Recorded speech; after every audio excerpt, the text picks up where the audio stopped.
Welcome to another episode of Casual Cinephilia, where enthusiastic amateurs talk very passionately about movies.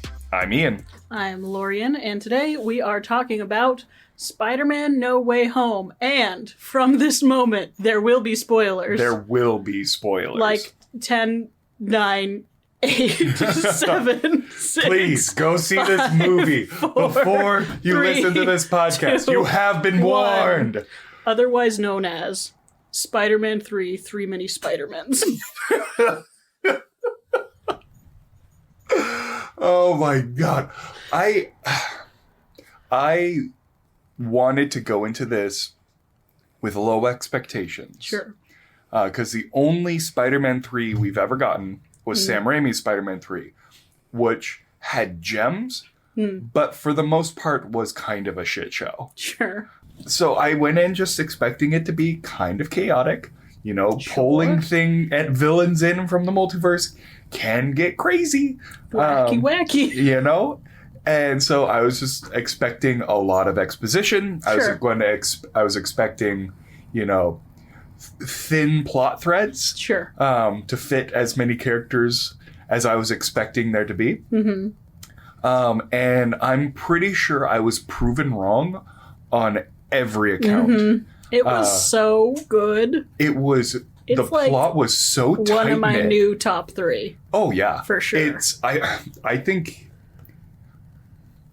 it might be either tied or a close second to Spider-Man Into the Spider-Verse as my all-time favorite superhero movie. Wow, nice. Like beyond Marvel. Yeah. Like, well, and you almost have to judge it on that metric because it pulls in non-Marvel quotes. Quotation. Non-MCU. Non-MCU Marvel characters. Also, I'm sure you also had this come across your mind while watching this movie. The entertainment lawyers are the true heroes here. Oh, yeah. I have no idea how they managed to get through all this. And it was just, 3-4 years ago, Disney and Sony were at each other's throats. Mm-hmm. Like, to the point where we were like, are we even going to get Spider-Man in any more movies? Right. And then we get this. All of the Spider-Mans! Holy crap. So I saw this twice. I had planned to see it on the Sunday after it came out, the 19th. But I had planned to take a rather chatty person that I know with me and really wanted to see it without said chatty person.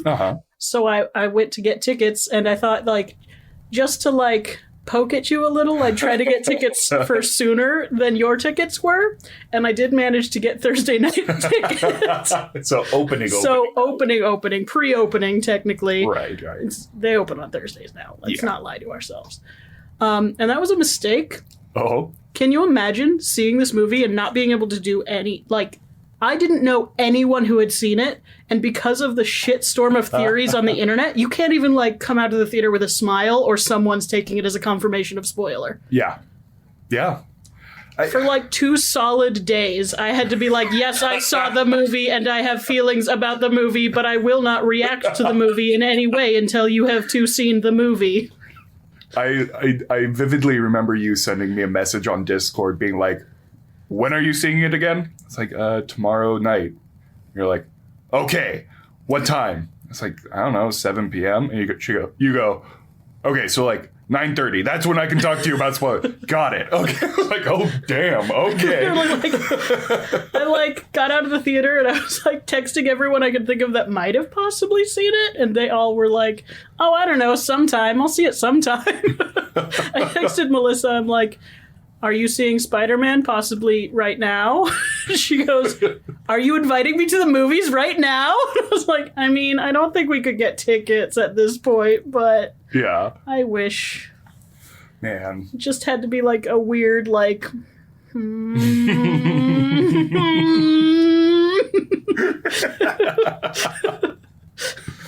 Oh, man.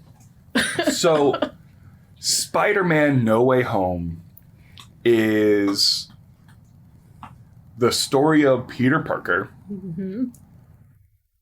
and Peter Parker and Peter Parker. But what I loved about it is that it was Tom Holland's story. Yeah. Like, I don't know, it's hard to explain. But everyone listening has seen it already, so they Yes. don't really need us to. That's true. Right? But, yeah, you better. God.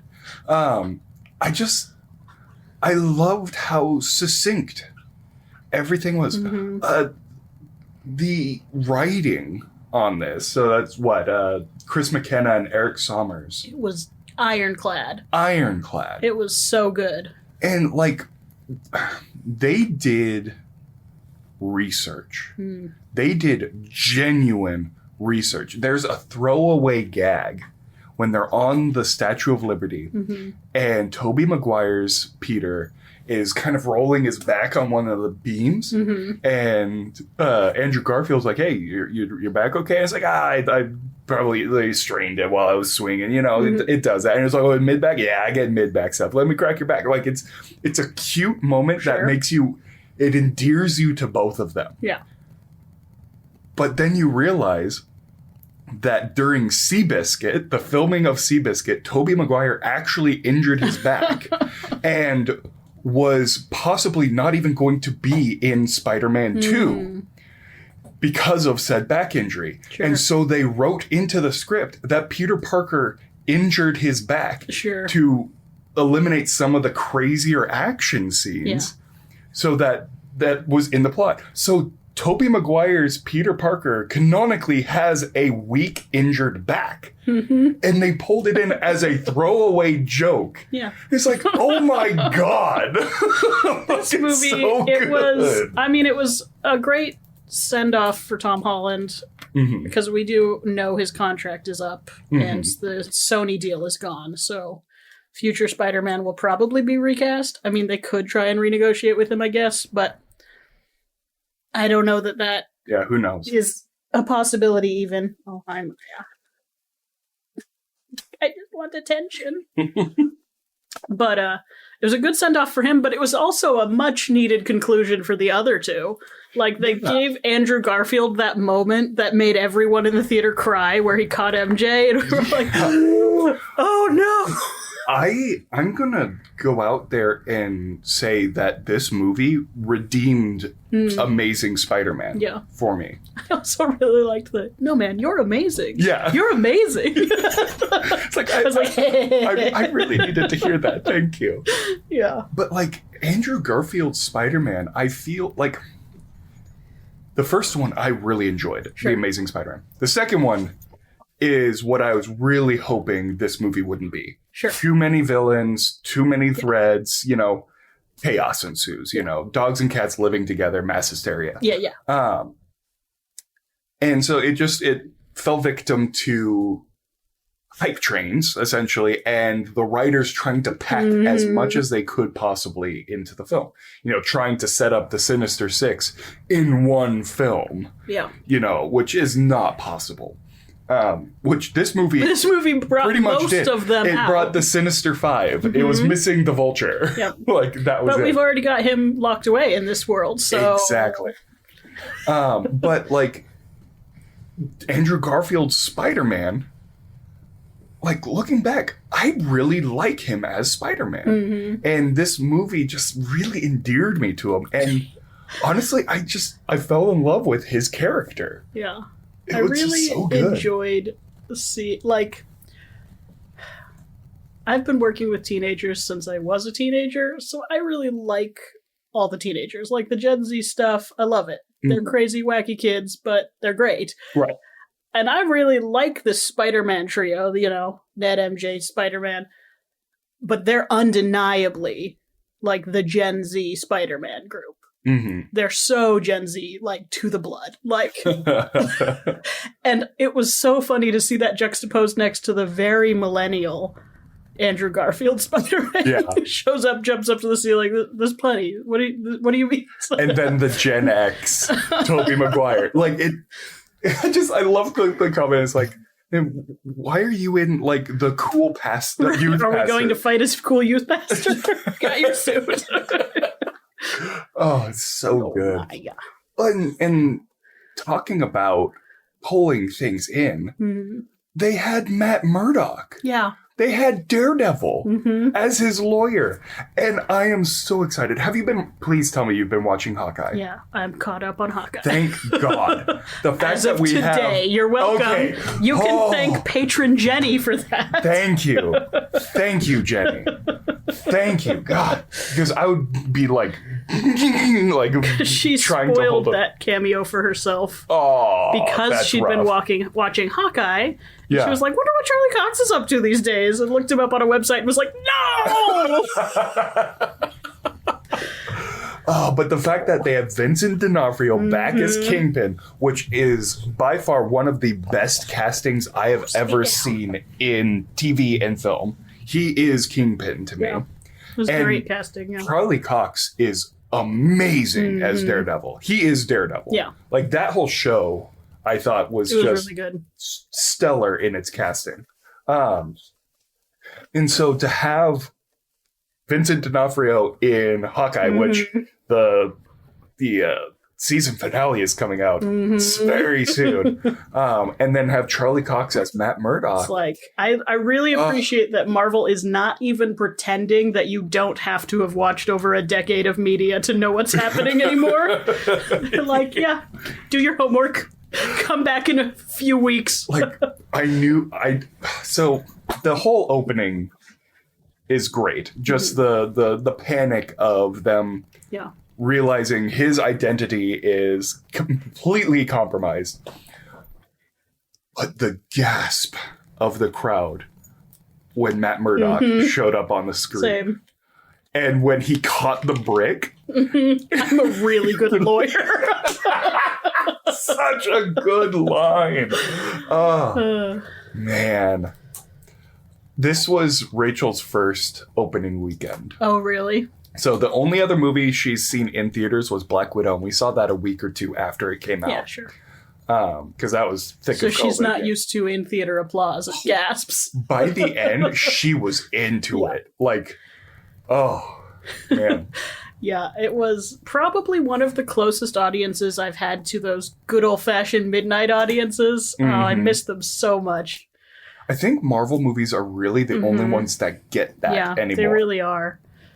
The Star Wars fandom's too split. The Harry Potter fandom's too young, skewing. Like, nobody's like...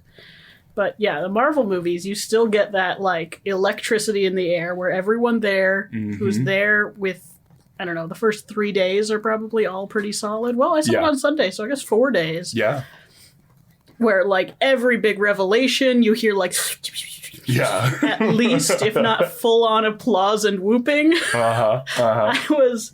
The guy, when I saw it Thursday, the couple sitting next to me came in with, like, big frat bro energy. And, whatever. Yeah. As long as you're not too loud, I don't care who you are, right? Yeah.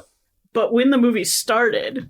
He threw out all pretense and became just the nerdiest nerd. I love it. And he was like explaining all of the connections to his girlfriend. And when the trio was doing the with great power speech, he was audibly sobbing next to me, like, it was like, you're okay, man. You're okay. You're among friends. You are among friends. I see. That's not just a Marvel thing. That is a Spider-Man thing. Sure. Spider-Man, I feel, brings out the nerd in everyone. Sure. Spider-Man reaches everyone. And that's why I'm so excited they're at least kind of delving more into that Spider-Verse. And I'm so excited for Across the Spider-Verse, the sequel to Into the Spider-Verse, which they're making 2 sequentially. They're making them both at the same time. Nice. So part 1 and part 2. Nice. Because I really loved... I'm chopping you in half here, but I loved the throwaway line about, I just thought you'd be black. There's got to be a black Spider-Man out there somewhere, right? Yeah, and I love that Andrew Garfield's like, I get that. Yeah, sorry. For sure, yeah. But, like, I just love that there's a Spider-Man out there, or Spider-Woman, or Spider-Gwen, or Spider-Bot, or Spider-Pig. There is a Spider-Person out there for everyone. Yep. And I just love that. I love that. And this movie gets that. Yeah. It doesn't go to the extent of all the spider people. Sure. But it recognized that each individual saga of Spider-Man have their diehards. Mm-hmm. You know, there are people out there who say that Spider-Man 2 is the best Marvel movie of all time. And there are diehard apologists for Amazing Spider-Man 2. You know, and so and this movie didn't patronize anyone. No. It was a love letter to everyone. It's like, look at all our beautiful Spider-Men. Yeah. And I fell in love with it because... Yeah, it was so good. I mean, it just hit all the right notes. Well, and it was self-aware in a way that wasn't awful. You know, with the, like, I didn't know you could talk when he starts talking, because that's always what you're thinking, right? You're like, oh, this character who didn't know this thing is in this situation, and suddenly it's normal to them. Mm-hmm. Like, every instance of that they called out in a, like, little, like, silly throwaway way. I just love the what happened to you? It's like, I fell into a vat of eels. Yeah, that'll do it. Gotta be careful where you fall. I gotta be careful where you fall. It's so good. There was also retcons, too. Sure. Like, Jamie Foxx's character is completely different to the Electro of Amazing Spider-Man 2. But I thought they did it tastefully, to where it was just like, the characters recognize, like, oh, you look different. Sure. You know, you feel different. And it was just like, you know, it happens. New universe, new me. Yeah, literally. And it's just like, okay, we're acknowledging it. And we're moving on. Yeah. Like, it was just so good. And I loved every single villain. Because they were what the essence of that villain was. I feel like, I was discussing this earlier with Jacob, I feel like the first, are we going into phase 4 or 5? 4. Okay, that's what I thought. Yes. The first 2 were like, rah, rah, superheroes, rah. Mm-hmm. The third was like, hey, you want some trauma? Yeah. And the fourth is now like, okay, let's deal with that trauma a little bit, shall we? Yeah. What repercussions do these actions we have been... the past 10 years of actions. What are we going to do about it? Yeah. Which I love. I love watching Peter Parker have to, like, figure out his shit. Or the Hawkeye series, like you mentioned. That one's delving deep into trauma. Really deep, yeah. And I think it's good. I think it's the evolution of people being like, oh, so Superman gets to level Metropolis every day or whatever. Well, and what I love about it is that these are superheroes, but in the end, they're human. Right. And it doesn't matter whether you can lift a bus or fly faster than the speed of sound. Right. You still have human emotions that can be hurt, that can be destroyed. And it's like, and like sometimes it takes more than super strength to overcome, you know, heartache and trauma and loss. Right. It's so good. Speaking of the writers doing their homework, when the Sandman is introduced, his initial action is to protect Peter Parker from Electro. Yeah. And that's because at the end of Spider-Man 3, Peter Parker forgave him and they were friends. Like, they were allies. It was like... Yeah, it was good all around. All of it was. It's like just the pieces. I loved that they were like gave the audience the black spider suit by turning the suit inside out because it was stained. Yeah. Oh goodness, good. Oh my God. The other note I wanted to talk about with the villains is how much I didn't know I needed the resolution of Tobey Maguire's Peter Parker embracing a redeemed and healed Dr. Octavius.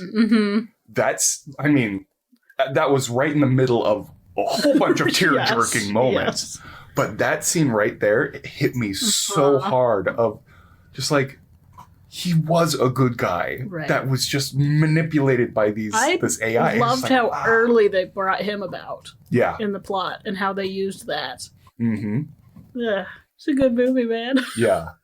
Well, and I loved how they handled the spider sense in this.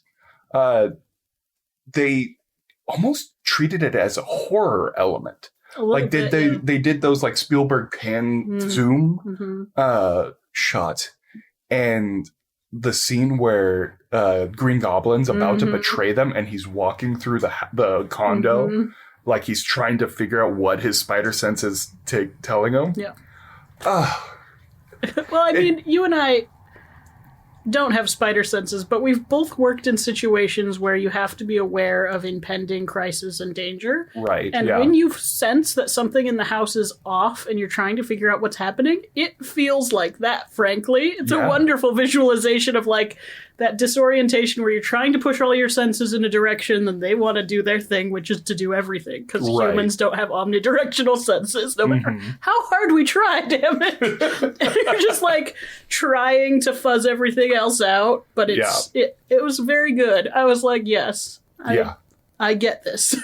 This is a good visual. People understand it. But speaking on that note, holy crap, Willem Dafoe. Ugh. He clearly loves this role so fucking much. And it was a delight to get to see him step back into it. And the fact that they, again, with the writing, the directing, I mean, John Watts. I mean, kudos to John Watts. And the whole writing team and the production design. The biggest complaint people had with the first Spider-Man, Tobey Maguire's first Spider-Man, was that why would you hire Willem Dafoe and then hide him behind a solid mask? Sure. And they fixed it. And they fixed that. And they let him go ham. He is probably the most intimidating Marvel villain I have ever seen. It was like, he's up there with Thanos for me. But in the like Joker level psychotic, like, oh my god. Whereas Thanos is much more of the like methodical villain. Yeah. Oh my. You're trying to knock over furniture. Oh my god. Willem Dafoe. Holy crap. Just because he has the two characters. He has Norman Osborn and he has the Green Goblin. And that moment where he's talking with Doc Ock and you hear the like, you hear the voice shift and like literally there's a point where Doc Ock goes, and we're going to have you whole again. And you hear him go, yes, whole. And literally everyone in my row just goes, oh no. And Rachel goes, what just happened? What happened? Because she hasn't seen those. And it's like, I flirted with the idea of doing a 5-movie marathon to try and get Rachel caught up for this one. But I didn't know how much they were going to be pulling from that. Outright denying that any of the other Spider-Men would be in the movie. Exactly. Like I didn't want to risk 10 hours of movie for it to not be necessary. To be like, that was a villain in that scene we saw, remember? Yeah. But it turns out that now watching the original Sam Raimi Spider-Mans and the Andrew Garfield Spider-Mans are going to be required viewing for any MCU marathon. Exactly. Whoops. And now, just casually add 6 movies to the lineup in one go. Well, and it's a beautiful circle too, because now Sam Raimi's back in he's directing Multiverse of Madness. That's fun. I didn't know that. So he's got such good horror chops. That movie's going to be wild. Yeah, it is. Oh my god. That was one thing that I was super hyped about, but also disappointed with. Was that the final end credit scene was just a trailer. Yeah. It was a really dope-ass trailer. I agree with you there. But it wasn't a end credit scene, it was a trailer. Yeah. We did get that little crumb with the Venom crap, though. Which was... I still haven't seen Venom. I have. I know. It was perfect. Just them acknowledging he's there. And now he's gone. No interaction with he showed Spider-Man up, he had some drinks, and he left, leaving behind a plot hook for Sony's future series, potentially. Potentially. And the potential for the MCU to be able to, you know, call back to Spider-Man if needed be. Sure. Which I really do hope they do. But we'll see. The way they've set it up, this is just a masterwork of entertainment. Oh, it truly is. I'm just blown away. Like, I feel like as I've been watching movies, and specifically Marvel, like, Marvel has grown throughout the years. I mean, they've been doing it for a decade now. Yeah. Longer now. Yeah, like 12, 13 years. 12, 13 years. And it's like, I expect them to get better every year. But, like, there's a graph. There's a line graph that, you know, Iron Man started here and it's been doing this. And it just up and down, ebbs and flows, but it's always in a positive trajectory. There's movies that come out that are better than others and some that are worse than others. But even their worst ones now are better than the superheroes movies we were getting prior to Marvel. You know, like, they just are. And I was trying to eat your bike. I don't know if you care about that. But, like, even the worst MCU movies we're getting right now are better than a lot of the good superhero movies we were getting in the early 2000s, 1990s, you know, all those. But there's a very clear upward line. This one was so far above the rest for me. Like, this was a Spider-Man Endgame thing. It really was. For me. And it blew me away. Like, I've already bought tickets to go see it again next week in IMAX. Nice. Because it was filmed and, like, there's scenes that were filmed and formatted for IMAX. And I'm so stoked for it. I want to give this movie as much money as I can responsibly give it. Because it's just so stinking good. Technically bought 4 tickets on my account since I bought Jake's. I was like, you should go see it now. I have Movie Club. You want me to buy your ticket? It'll be cheaper. Nice. Now. It's so good. Man. I also appreciated that they got the aesthetic of all the 3 suits to work within the same visual language. Well, that's what's amazing about Spider-Man is that their suits are all so unique, but iconic. They're all the same suit. Exactly. And the fact that they were able, like, when all 3 Spider-Man did their hero shot and landed on the top of the Statue of Liberty, you knew exactly which one was which. Right. Like, they're all Spider-Man, but, it's like, okay, the one on the left, that's obviously Tobey. The one on the right, that's Andrew Garfield. The one in the middle with the gold spider. Right. That is definitely Tom Holland. Like, I am just blown away by this. Like, I don't even have enough words.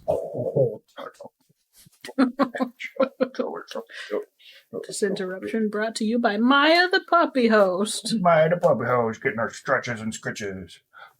But yeah, I mean, I'm trying to think. Oh, that's something I wanted to bring up. The Aunt May death scene. That was his Ben Parker moment. Yeah. And they handled it so beautifully. Yeah. Like, because it wasn't just her death scene. It was this, like you mentioned earlier, the scene afterwards on the school rooftop. Yeah. But the one thing that I wanted to bring up was the quote she says, that with great responsibility must also come with great responsibility. Or, great power. That's what I meant to say. Yeah. With great power must also come with great responsibility. And I heard some people murmuring like that felt slightly forced or different. And I looked into it. That's the original quote from the comic books. Like, it was changed for the movies to be just with great responsibility comes great. With great power comes great responsibility. It's been a long day. With great power comes great responsibility. Like, they shortened it to make it fit better on screen. And so it just felt like a beautiful homage to the comics. Like, I mean, this whole movie is just a giant love letter to Spider-Man fans. Yeah. And it was so good. I need to see it again. I liked that Doctor Strange is no longer Sorcerer Supreme on a technicality. Yeah, Wong! Yeah. Wong really deserved that job. Yeah. So. No, which is hilarious to me. Yeah. That was also brilliant. The way they dealt with Doctor Strange in the beginning, how they removed him from the scenario, and then his entrance back in just felt right. Yeah. Like, it didn't feel like, oh, he's just gone. Oh, and now he's back. Feel like Deus Ex Machina. Right, exactly. Because I was expecting when what's his face, the lizard dude, when he started busting into the school there, I was expecting this is when Doctor Strange will make his triumphant return. He'll save MJ and Ned, and they just didn't. You know, they gave it a little more space than that. Let the characters get into their own situations and bring him back themselves on accident, but still. Exactly. I love that Ned has the ability to use magic. I love his character. Well, and I love that Ned and MJ had active roles in this movie. Like, they were good characters in Homecoming and Far From Home. Sure. But they were very clearly side characters. Sure. In this one, the trio of them were main characters for this. And that felt so good for them to have that be, like, to let them have that spotlight, you know? And the whole scene in Ned's grandma's house. She's asking if you could clean up the webs that you just shot all over the place. Could you get the spider web up in the corner? It's like, prove to me you're Spider-Man. Boom. We'll walk along the scene. It's like, why do I need to do that? How am I sticking up here then? She throws bread at him. It was, I mean, mad applause when he showed up. And then you could just hear everyone holding their breath for the rest of that scene until Toby showed up. Yeah. Because once he showed up, you're like, they must be, right? They can't be, but they must be, right? Yeah. Yeah. It's so good. Man. And kind of the final thought I wanted to bring up is, God damn, is Tom Holland a good voiceless actor. Like, he doesn't need lines to give off the emotion that he's trying to portray. The whole end fight scene with the Green Goblin is just pure emotion. Yeah. And then with Tobey Maguire stopping him, and that was so good. The lineless confrontation between the two. So good. You see an entire conversation. They're just in their eyes. Yep. And it's so beautiful. And then the final scene in the coffee shop. Yeah. Where he sees the Band-Aid over her eye, where she was injured during that fight. And just that conflict behind his eyes of, like, am I going to be selfish and bringing her back into this dangerous world? Or do I take the dangerous world with me and let them be safe and happy? Sure. Like, it's just so good. And you see it all without words. Yeah. My God, is he a talented actor. I look forward to seeing what he does. I mean, he's so baby-faced. He'll be a movie star for years. For years. Yes, darling, yes. Yeah, I really look forward to seeing his career as he, grows in Hollywood. I'm worried about the Uncharted movie. Me too. But that's for the same reason. He's so baby-faced. Yeah. And he's not Nathan Fillion. Yeah, Nathan Drake is a much more, I don't want to say mature, but he's grizzled. He's a grizzled man.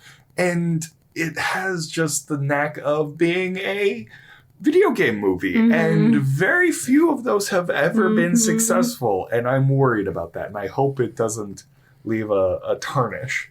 I'm sure he's going to put his all into it. Yeah. Plus, it's Mark Wahlberg, and I'm just not the biggest fan of Mark Wahlberg. I thought that was a poor choice. I thought the casting in general was kind of weird. Yeah. But, I mean, we'll probably see it and talk about it. Yeah, we probably will. But yeah, I mean, God, No Way Home. I think it might be... I don't know its placement. Sure. In my MCU favorites, but I know 100% it's in my top 3. Yeah. Yeah, it's sort of drifting around with, like, Winter Soldier and Black Panther. Yeah. Yeah. Up in this nebulous top point. Yeah. I agree. They're all number 1. Like, there's a 3-way tie. Sure. For number 1 there. But yeah. I do have one scathing criticism. Please do. And it's the same one I have for almost all superhero origin stories. Okay. He didn't sew that suit on the machine that they showed. It's not possible. It doesn't do the sort of stitching you need. I mean, good for them for showing that he had a machine and he did this himself, but it's not possible. It's like, this was an amazing, borderline perfect movie. However, I'm going to have to give it a 2 out of 10 due to the inaccurate sewing techniques shown. No, it was much less egregious than some things. For example, he used fabrics you could probably get at a Joann's. Yeah. Great. Not protecting you in any way, but, you know, I'm not like, oh, where'd you get the custom printed latex layered fabric from? I'm like, okay. But you don't have a cover stitch machine. Well, that felt good too, though. That final suit. Yeah, that was Spider-Man. Yeah. The white, the shining blue with the red accent. Yeah, it was good. That's straight from the comic books. Yeah. And again, I hope they continue on with this story. Mm-hmm. But if they don't, I'm content. Yeah. Like, this was such a beautiful ending that I'm just content. I'm content. I don't need more. I want more. Right. But I don't need more. Yeah. And just kudos to John Watts, his writing team, his directing team, the production team. Mm-hmm. Wow. The costume team. I mean, I don't think that the normal person who doesn't have to translate other people's designs into stuff like community theater costumer. A lot of my job is, we're doing Wizard of Oz. Yeah. Better do the same damn gingham dress or we'll fire you. Yeah. But it is not easy to take the different aesthetic styles, especially comic book movies are so strongly aesthetic. Yes. They choose an angle and they go with it. And to be able to get all of those designs, which were largely the original designs for the characters, and get them to mesh visually, like the small changes that they made to each of those to get them to work in the visual language of this set of costumes. Right. Very impressed. Yes. I think the one criticism I had was also an applaud. Sure. So I'm torn and confused on it. Great. I wasn't too impressed with the CG of Sandman. Like, when he was in his big, like, monster mode, like, that was cool. Sure. That looked great.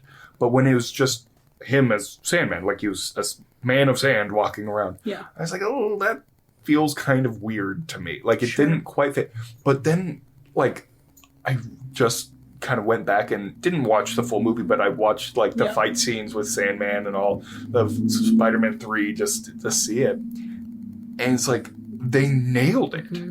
That is exactly how that looks like how he was, but better. Right. It's an upgraded, better version of what he looked like in the, 2006 or 2005 Sam Raimi Spider-Man 3. Yeah. And he's just like, okay. Yeah. Not only can I forgive that, but I accept it. Yeah. Like, but in the moment, I was like, ooh. Yeah. But now, having done my research and looked back, it's like, okay, yes, I accept that, and it is good. Yes. So, yeah. Man. Man, I don't want to say this movie is perfect. Sure. For example, no cover stitch machine. No cover stitch machine. But man, is this the Marvel movie that has come the closest, I feel, to being perfect. Because it is a great Marvel movie, MCU movie, but also a great movie. Sure. Like, the writing, the directing, the cinematography, the art design, this costuming. Take Marvel out of it. Sure. And it is a great movie. I do worry, and I don't necessarily think this is a bad thing. As I said earlier, I'm kind of glad Marvel is doing this. Mm-hmm. You have to know our shit, deal with it. Right. But I'm not sure it would read very well if you hadn't seen anything else. Right. So in that essence, that is a great fair. Movie. That is fair. Well crafted. The plot would be so difficult. What I'm getting at though is if there was a movie that was referencing 5 prior movies, sure. You know, that wasn't Marvel. Yeah. But you had seen those prior 5 movies. That's what I'm trying to get at. Okay. Like, is there a dog? There's a dog. The dog is everywhere. The dog is nowhere. Yeah. Pandora's dog. Wait, no. Schrodinger's dog. Schrodinger's dog. Pandora's dog. You open it up in the universe and all evil explodes out. No barking, Maya. Oh. Yes, we're talking about you, not to you. I have movie. no further comment. I think I've run dry as well. I'm so happy for this movie that it came out. Yeah. And I just feel I'm glad I didn't fully get on the hype train. Yeah. I was on the hype train for sure, but I was like on the caboose of it. Like I was towards the end. I was actively avoiding hype train. Yes. Partially because when you get too hyped for anything, it's hard for it to live up. And partially because Marvel just is rife with spoilers. Yeah. They really are. I basically can't look at anything related to movies the week or two before a Marvel movie comes out anymore. And it's part of their... I had to turn off my Google Discover on my homepage for search because they kept feeding me spoilers. Yeah, I did too. And that's part of their... I can't not. It's not picking it up, but my brain's just like, garage door's opening. Noisy garage door. But that's part of their marketing. Yeah, it is. Because Marvel and Disney has the money and the ability to keep things secret. Endgame is a perfect example of that. Or this. I mean, it wasn't ironclad, and they were advertising the premise, but they were working overtime to actively deny that Andrew Garfield and Tobey. I've seen several interviews where Andrew Garfield's like, I'm not in it, guys. Yeah. I'm not in this movie. Yeah. Straight up acting on camera. Acting. So if we want to judge how good of an actor they really are, go watch their interviews in which they're flat out lying to the whole world about being in this movie. Yeah. Oh, man. You know, I want to say go see this movie, but if you're listening to this and you haven't seen this movie, what the heck are you doing? Either way, go see this movie again. It deserves your money. Your eyeballs deserve the delicious visuals. Your brain deserves the amazing story. Your ears deserve the amazing soundtrack. This is a good movie to go watch. So yeah, you don't have anything. I don't have anything. I appreciated how they addressed Tobey Maguire's native web. Yeah. And he was kind of like, I don't want to... It's weird, guys. I don't want to talk about it. And how Andrew Garfield just would not let it go. Like, does it come out anywhere else? It's like, no, it just comes out of my wrist. So good.